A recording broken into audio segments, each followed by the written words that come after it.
Could consuming cannabis double your chances of dying from cardiovascular disease, such as things like heart attack and stroke? Well, according to a bombshell study just released by the British medical journal called Heart, the answer is yes. They released a study saying cannabis consumption increases the risk of dying from heart attack and stroke detrimentally.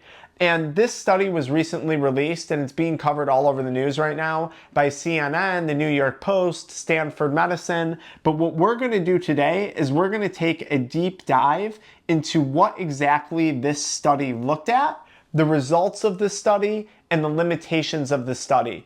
Because if you're consuming cannabis, whether you're struggling with a substance use disorder, you're consuming it medically, you're consuming it recreationally, you should be fully aware of the benefits and the risks associated with that cannabis consumption. Now, real quick, if you're a high-performance individual, a business owner, a CEO, maybe you're a real estate agent, financial advisor, medical professional, and you're struggling with a cannabis substance use disorder, and this makes you want to stop, it gives you some of that motivation, I want you to check out the link in the video description to learn more about our one-on-one addiction exit protocol program. All right, what was the study and what was it looking at? So the goal of the study was to answer the question, does cannabis harm the heart? And the study looked at a few different factors. So it covered about 200 million people that were assessed in this study, ages 19 to 59. Now what this study did was it took data of a bunch of other studies, 24 other studies that assessed about 200 million people. So this study studied other studies. That's why it's called a meta-analysis. What they did was they looked at the emergency room records and health surveys of people who were undergoing cardiac problems, heart problems. Now, these individuals were using both medical and recreational cannabis, and they were using all different forms of it. Edibles, vapes, dab pens, tinctures, any form of cannabis you can imagine someone was using in this study.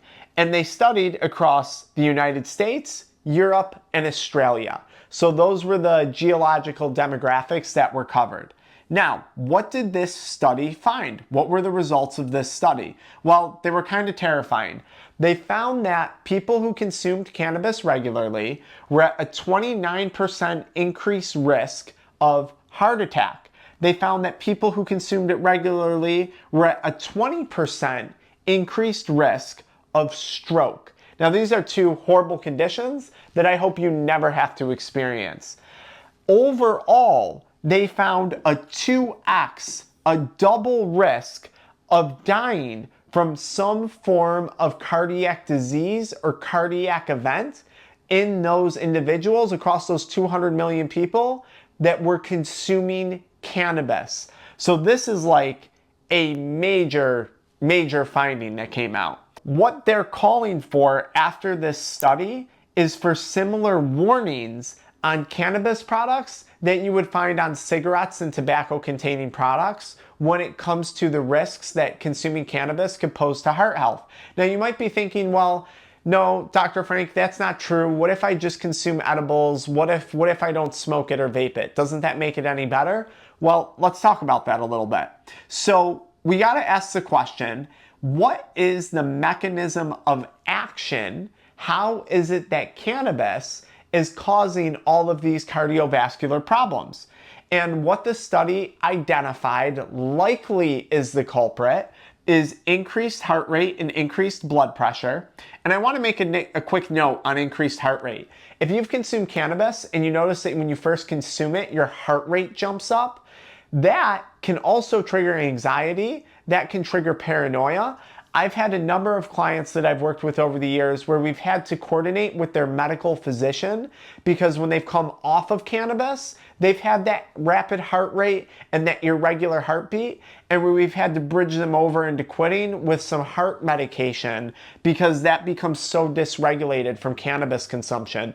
You have to understand your heart has tons of receptors on it for phytocannabinoids, THC, CBD, other phytocannabinoids, things like that. They also noted that cannabis consumption can plausibly cause vasoconstriction. So this is a constriction of your blood vessels, which can lead to increased blood pressure, less blood flow to the brain, just less blood flow to the body in general, but that can be damaging to your heart. Another thing, especially for people who are vaping or smoking cannabis, especially if it's like an all-day thing you're doing, especially if you also smoke cigarettes or vape nicotine, you're increasing the oxygen demand in the heart while decreasing the overall supply, putting you at risk for something like a heart attack. Increased inflammation and increased clotting risks for people who regularly consume cannabis, which this could lead to a stroke, okay? And if you've ever known anyone who's suffered from a stroke, it can be really, really horrible, right? You might not die, but you might lose brain function, you might lose motor function in your face, in your extremities. It can cause partial or full paralysis. A stroke is nothing that you want to mess with. So these are some of the mechanisms to how cannabis is likely doubling a person's chances of suffering a cardiac event. Those cardiac events being increased risk of stroke, increased risks of heart attack, and increased risks of overall cardiac disease. Now you might be saying, well, wait a minute, isn't cannabis anti-inflammatory? Yes, there is research to support that. But remember, especially if you're smoking something, you're gonna create an oxidative reaction when you light something on fire and smoke it. And we'll talk a little bit more about how inflammation can increase in people who consume cannabis when we talk about lifestyle factors, okay? Now, you might be saying, yeah, that sounds good, but I have some skepticism regarding this. I don't believe you, Dr. Frank. Well, let's look at the limitations of the study. I like being fully transparent with the people that I work with one-on-one in my programs, and I certainly want to be fully transparent here with you guys on YouTube. Even though you might assume I have a bias against cannabis, I actually don't. So what were the limitations? The limitations that, by the way, many of these major news articles failed to mention. I'm going to mention them for you. So this study showed a link to cardiac disease, not a cause, okay? They associated cannabis consumption with increased cardiac risk. They did not identify it as a direct cause, and it's super important to recognize that. The THC or cannabis usage was self-reported by the people in the studies. There was mixed information on the dosage of cannabis being consumed and the mode of delivery. Some people had edibles, some people had vapes, some people had dab pens, some people had tinctures, right? So mixed reviews on that. Some of the studies were very weak that were assessed in this study. Because remember, this study assessed 24 other studies and then put all of that data together. And some of those 24 studies were kind of weak with some conflicting information. They did not account for other substance use, alcohol intake, tobacco intake, cocaine intake. They did not account for other substance use in this study. Now, the other problem is some of these other 24 other studies looked at the same populations of people. So of those 200 million people, some of those populations might have been counted twice instead of once. So that 200 million number might be an artificially inflated number. And then of course, we have to consider financial bias. So is it reasonable to say that pharmaceutical companies, because they don't yet have full control of the cannabis industry, would be in favor of an article like this? I think that's a fair statement. I wouldn't want to make that to be a fact of a statement, but we're certainly seeing that with nicotine. We're certainly seeing that before with other supplements that have been available on the market. So could big pharma be playing a role in this study? I don't know. I don't know at all. Maybe though. I don't think that's that far-fetched. Could there be some other financial and political interest in a study like this? Possibly. But when we talk about political interest, I think it's unlikely because governments and states, they're making a massive amount of money off of your hard-earned dollars while you're out there buying cannabis, right? Okay, so you have to ask yourself this question. The study aside, what I really need you to consider is how is cannabis affecting you? And what are the potential side effects to you of cannabis substance use. That's really what needs to be considered here. Is cannabis decreasing your motivation? Is that a possibility? And is that decreased motivation resulting in less time in the gym, less time preparing healthy meals and focusing on your nutrition? Because if that's the case, if motivation's down, gym time is down, nutrition is poor, well, that can definitely cause cardiac problems. Is cannabis consumption leading to an increased caloric intake? I have worked with a number of individuals over the years who simply want to quit cannabis because of how negatively it's impacting their caloric intake. And I'm not just talking about the person who smokes weed and gets the munchies. That's certainly a problem, right? You smoke weed, you get the munchies, you eat a bunch of junk food, maybe you're eating sugary foods, which is really bad for not only your stomach, but also your oral health. And then you feel like crap, right? And then that can super negatively impact your work performance or your performance in your career, right? But do you have increased caloric intake, which if you're eating the wrong foods could put you at risk of type 2 diabetes, which definitely could increase your cardiovascular risk or health problems? Or I've seen this a lot. Are you becoming malnourished from the cannabis consumption? A lot of people, especially if you're suffering from a condition called Cannabinoid Hyperemesis Syndrome, a condition of cyclical repetitive vomiting 6-7 times an hour for days on end. This can lead to malnutrition, it can lead to dehydration. I've worked with tons of clients over the years, especially some of our higher performer business people, where they don't even eat food. They're just working a 12, 13-hour day, and they're just running on energy drinks, nicotine, and cannabis. Just like I used to do when I was in the process of building my own private practice, my own chiropractic practice. This is what they're doing. To be clear, I wasn't consuming cannabis during the day because I couldn't function when I consumed cannabis, but nicotine and energy drinks, that was my go-to. That was like a staple in my diet. So malnutrition can create mineral deficiencies and other micronutrient deficiencies, like in potassium and magnesium and things like that, that can absolutely cause cardiac damage. Are you experiencing medication interactions that are happening that could put you at a cardiovascular risk because of cannabis consumption? This is a big one, and I put 2 green stars next to it. Sleep is probably one of the most important things, not only for your mental health, but also for your physical health and your cardiovascular health. Okay, not getting quality sleep. I'm not talking about a lot of sleep. I'm talking about quality deep sleep, REM sleep.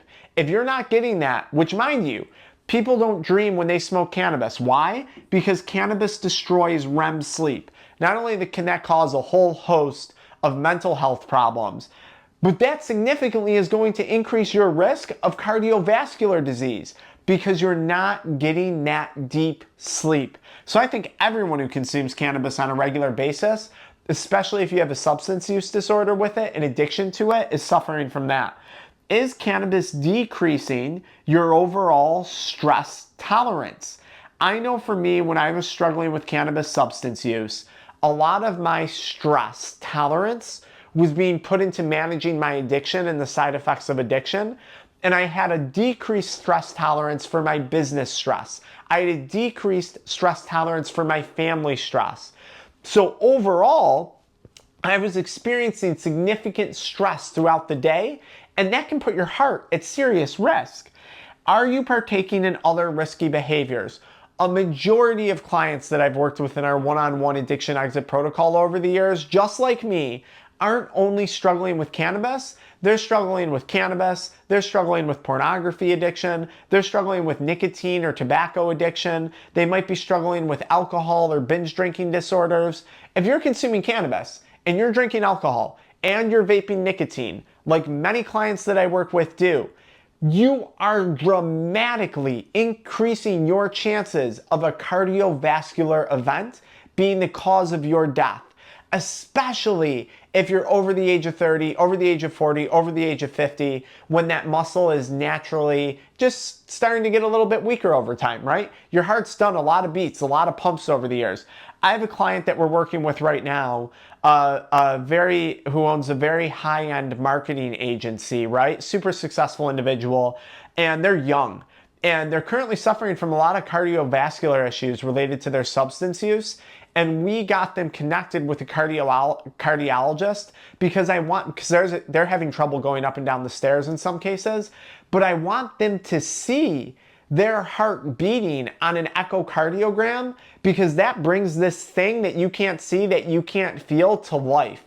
I know I fell for this throughout substance use. I always thought out of sight, out of mind, no big deal. It's a different experience when you're sitting there in the doctor's office and they think you have heart problems, just like they thought I did, and you're actually looking at your heart beating on a monitor next to you. It's terrifying. And I don't recommend scaring yourself into quitting, but you should have an awareness of that stuff. Okay, smoking anything is bad. Anytime we're inhaling stuff into our lungs that is in the form of smoke or vapor from a dab pen, a dab cart, and keep in mind, prior to COVID, all those people who died from vaping, those were cannabis-related injuries. I think like a majority of the 68 people that died, it was related to the fillers and the pesticides and the things that they were cutting the cannabis oil with.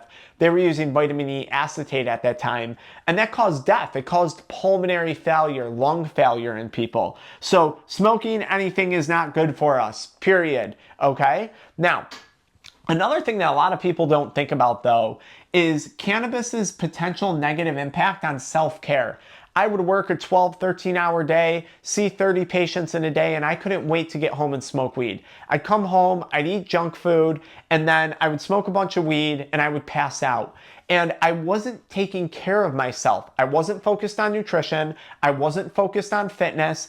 And even my oral hygiene started to suffer. Now, I also chewed tobacco and vaped and did other things, but when you have poor oral hygiene, maybe you're drinking energy drinks every day, sugary drinks because you're consuming cannabis all the time, and that's rotting out your teeth because you're always tired from the cannabis hangover. Poor oral hygiene can put you at a significant cardiac risk. And I'm not making a blanket statement about everyone who consumes cannabis. I know plenty of people who consume cannabis who take exceptional care of themselves, and it's really no problem in their life, okay? But if you're like me, I want you to start to think about some of the ways how cannabis is specifically impacting you. Because study aside, this is what's most relevant. How is cannabis significantly impacting you? That's what's relevant. And I probably missed a few things here as well.